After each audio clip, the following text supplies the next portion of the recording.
নামে সেকুলার অথবা ধর্মনিরপেক্ষ অথবা কমিউনিস্ট।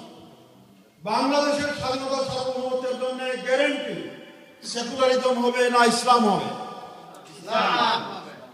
যেখানকার মানুষ রাতের ভাত খেয়ে ঘুমের আগে আল্লাহর কাছে হাজিরা দেয়, যেখানকার মানুষ ঘুম থেকে উঠে আল্লাহর কাছে হাজিরা দিয়ে কাজ শুরু করে, তাদের স্বাধীনতার সার্বভৌমত্বের জন্য সেকুলারিজম কমিউনিজম কখনো একটা ব্যবস্থা হতে পারে না। তাদের জন্য স্বাধীনতার সার্বভৌমত্বের গ্যারান্টি হচ্ছে ইসলাম। আমি অনেক চিন্তা ভাবনা করে বুঝতে পারছিলাম না, আমাদের পূর্বপুরুষ যারা ৭১-এর স্বাধীনতার জন্য যুদ্ধ করলো, শহীদ হলো, যারা ৭১-এ জগদ্দল পাথর পাকিস্তানকে হটিয়ে দেওয়ার জন্য, যারা ৭১-এ মানুষের উপর অপারেশন করেছিল, তাদের অপারেশন থেকে বাঁচানোর জন্য যুদ্ধ করেছে, জীবন দিয়েছে, বারবার কেন বলা হয় তাদের চেতনা সম্পর্কে? তাদের চেতনা কি ছিল? তাদের চেতনা নাকি তারা সংবিধান লিখে দিয়েছে ৪টি। কি কি সেগুলো?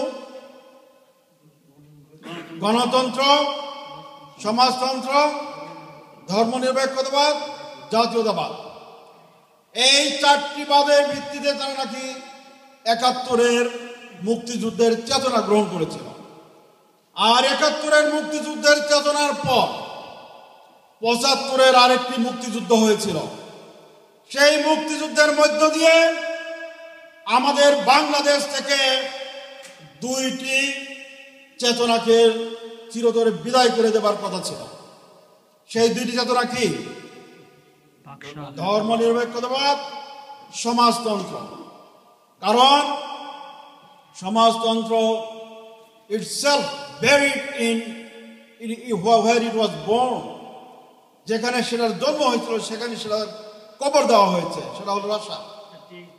আর সেই সমাজতন্ত্র ৮০% মানুষের, ৮০% মুসলমান দেশে থাকতে পারে না।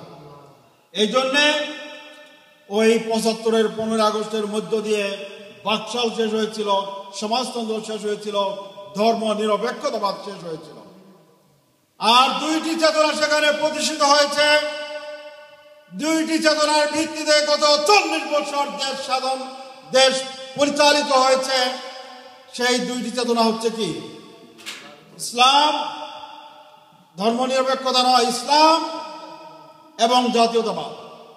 আর এর সাথে সংযোজিত হয়েছে ডেমোক্রেসি, গণতন্ত্র। জামাতে ইসলামী বাংলাদেশের একটি মাত্র সংগঠন যার বাইরে ভিতরে সবখানে ডেমোক্রেসি রয়েছে, যার প্রতিশ্রুতি হচ্ছে ইসলামকে প্রতিষ্ঠিত করা, যার প্রতিশ্রুতি হচ্ছে বাংলাদেশের স্বাধীনতার সার্বভৌমত্বকে রক্ষা করা। জামাত ইসলামী একমাত্র সংগঠন যে সংগঠনটি বাংলাদেশের আপামর মানুষের চেতনা নিয়ে কাজ করে। এই জন্যে ভারতের কাছে সবচেয়ে যে শক্তিটি তাদের সামনে বাধা হয়ে দাঁড়িয়েছে তাদের স্বপ্ন বাস্তবায়ন করার ক্ষেত্রে, সেটা হচ্ছে জামাত ইসলামী। আর তারা জামাত ইসলামীকে শেষ করে দিতে চায়। আওয়ামী লীগের পুনর্জন্ম গ্রহণ করেছিল জিয়াউর রহমান সাহেবের মাধ্যমে।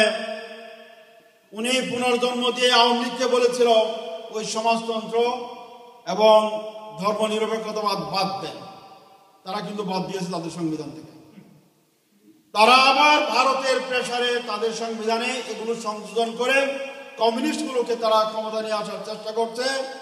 আর এই কমিউনিস্টগুলো আজকে অন্য কোনো পথ না পেয়ে বাংলাদেশে আবার সেই ৭১-এর চেতনা বাস্তবায়ন করার জন্য যুদ্ধ অপরাধের ইস্যু নিয়ে এসেছে। আমরা আজকে তাদের এই চেতনা বাস্তবায়ন করতে দেব না। বাংলাদেশের হাজার লক্ষ কোটি মানুষ রাস্তায় নেমেছে।